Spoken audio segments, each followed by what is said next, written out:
haven't y'all tried Miracle Food yet?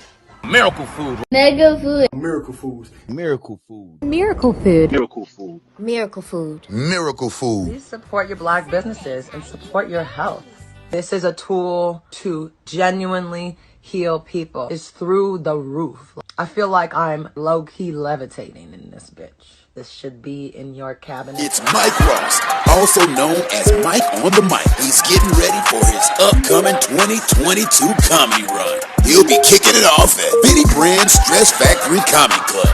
Caroline's on Broadway. Punchline Philly. You don't want to miss him take the stage at the DC Improv. Then he'll be coming to the Atlanta Improv and at Chocolate Sundays Comedy Show in Los Angeles, California. It's Mike on the Mic. Looking forward to seeing you there.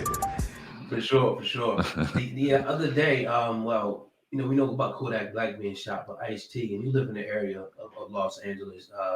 He put a warning out to the different, entertainers and rappers coming out there. He was like, look, it's like 50,000 active gang members out in LA. I need everybody just to be careful and keep your head on a swivel. Do you think that this is going too far now, as far as, these rappers coming to different places and getting shot? Kodak Black was shot. A lot of people were saying a lot of different rumors. Is it going too far now with the hip hop industry now, and these rappers getting shot almost, it seems like, every few months and killed?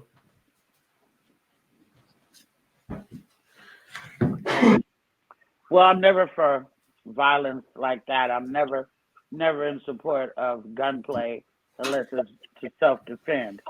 I think that Kodak Black, I wanted to shoot him myself when he tried to get at Lauren London shortly after Nipsey had been murdered. No. I thought that was real tacky and real foul, and I wanted to hurt him myself. Mm-hmm. So I really don't care that he got shot. I do care that he lived. I'm not trying to see anybody die, but he can take a bullet. A lot of us have. Yeah. But I think that you can speak into existence things just like you can speak positivity over your life and success over your life. You can speak death over your life as well. Look at Biggie's album was named Ready to Die. Well, you got your wish. And Pac sang a lot of songs about dying and death. And a lot of rappers sing, like they don't give a fuck, they don't care. Well, then you're bringing that energy onto you. If more rappers would, sing about positive things. You don't see KRS-One getting shot. You don't see Chuck D getting shot. You don't see Tribe Called Quest getting shot. They're not talking about that stuff. They're talking about Black positivity and empowerment and things like that. And that's why the advent of rap was so important. Rap did not never start out talking about bitches and bling and whips and shit like that. It talked about uplifting our people and fighting the power and stuff like that. So I think if they change the narrative of their language, then maybe some of this violence won't be put upon them, because there's psychos out there. So you ready to die, nigga? I'm gonna make your wish come true. So if you're not talking about that, then you may avoid conflict. You may avoid conflict. You may be able to. Right. And it's a book, I don't know if you heard of it, called As a Man Thinketh, and it breaks down that, like, the depths of your thoughts, manifest in your speech, manifest, exactly what your life is going to be. But I was trying to ask you that question, but a lot of people were saying that, but they was trying to tie the Kodak Black shooting to the Nipsey thing, which we don't really know. But it's funny you answered the question I was going to ask you anyway, but that's all I'm going to say. Let me add on to that a little bit, because I don't know if you've seen it, but yeah, I'm cool. Like that. Indeed. I don't know if you've seen that New York Mayor Eric Adams, and he's calling on the social media ban of drill and drill rap. And it's a very controversial topic, because we know, we talk about it all the time, and we just kind of talked about it, expounded on it here, the power of the tongue and what's being talked about in a lot of these lyrics and rap, and how it's being influenced to the youth and throughout hip hop. And we know drill took on a very popular scene in the East Coast and things like that, but he's attributing it to a lot of violence and a lot of terrible things going on throughout the inner cities of America. And he's calling on social media, calling it a civil and corporate responsibility to take them off. Now, it's great that he's showing energy to this, but there's a lot of other issues within the Black community, in particular in New York City, that could be handled as well.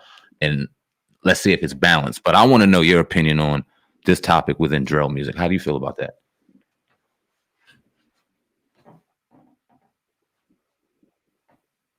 Well, what's drill music? It's a type of hip hop that I really can't explain it. It's like it's a certain sound in hip hop. Yeah. It's more so like kind of like gangster hip hop, with more so from the younger people. It has a certain type of sound, like Pop Smoke. Yeah. You ever heard of Pop Smoke? He's like the New York form of it, of drill. Chief Keef. Right. So like gangster rap, pretty much. Well, I don't think I should speak on something I don't know that much of. Well, I mean, some of the rap is, I wouldn't want to sit in the car with my mom and listen to it. You know what I'm saying? It's just for certain genres of people. I mean, I even talked one time to Snoop about the song "It Ain't No Fun If the Homies Can't Have None." Well, that's about gang rape. I mean, hello? Yeah. What do you mean it ain't no fun if my homies can't have none? You just gonna pass a bitch around at the party, and that's not cool. That's I like all this stuff, but I don't like that song. And as far as gangster rap goes, you better be prepared to put your body where your mouth is if you're gonna speak that upon yourself and into existence. You know, if some of these people may be ready to do that, they certainly have insulted people as we age. You know, comics, rappers. Like you can hear some of these young fools say, "Oh, as LL Cool J," instead of paying homage and respect to the person who brought the genre to the format. You know, 40 years ago, 50, 30 years ago, you know, they'll insult them. And I think gangster rap may have its place, but maybe it has its place among gangsters. But the buying masses don't need to, like, there's kids who love the beat of a lot of this music, but they don't necessarily need to be saying those lyrics. Then if you say those lyrics long enough, then you start trying to live that life, you know? But if you were speaking more about Malcolm or about Medgar or about, you know, Nip and, you know, positive people, then maybe we could get more of a positive message out there and people would want to be like that rather than be like these gangsters. If you want to be gangster, if you want to die early, if you want to break up your whole family and kill your mother, then I guess that's what because when you die, you take the whole family with you. I know I have a sister who was murdered, and I know what it did to our family. So, you know, if you don't care about other people, you only care about yourself, then I guess that's the way you're going to speak, or if that's all you see. But we should really try to do better. I'm not saying hold hands and sing Kumbaya, because there's definitely still shit in the community that needs to be addressed, mainly police brutality, racial profiling, and all that type of stuff. But there's a way to talk about that doesn't bring hatred upon yourself, to where there's a group of people out there that's out to get you. Because we have generations of kids out here who don't have stable home life, who don't have role models in their life, and they find that within the gang sometimes. And it's, you know, all the shit starts at home. Mama can do a lot, but she can't be a man. And the father being out of the home, if you check with probably 80% of gang members and maybe 60% of rappers, maybe they didn't come from a stable home. So they're speaking about what they know about. But there's so many other things to speak about. You know what I'm saying? Right. Absolutely. To introduce the show, when I sent this to Sam, asked, oh God, that nigga said, oh God, you the man, Cass. I spit white like a clan mask, and I'm a hustler. I could stand out on the beach and sell sandbags. Some things can't last, but this ain't just a podcast. This is Sam Ant and oh God, Cass. Hip hop uncensored is the vibe, so subscribe. Hip hop uncensored is the vibe, so subscribe.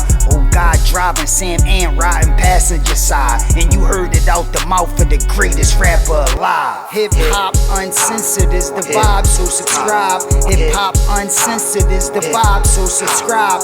Oh God, driving Sam and riding passenger side, and you heard it out the mouth of the greatest rapper alive. Go gang.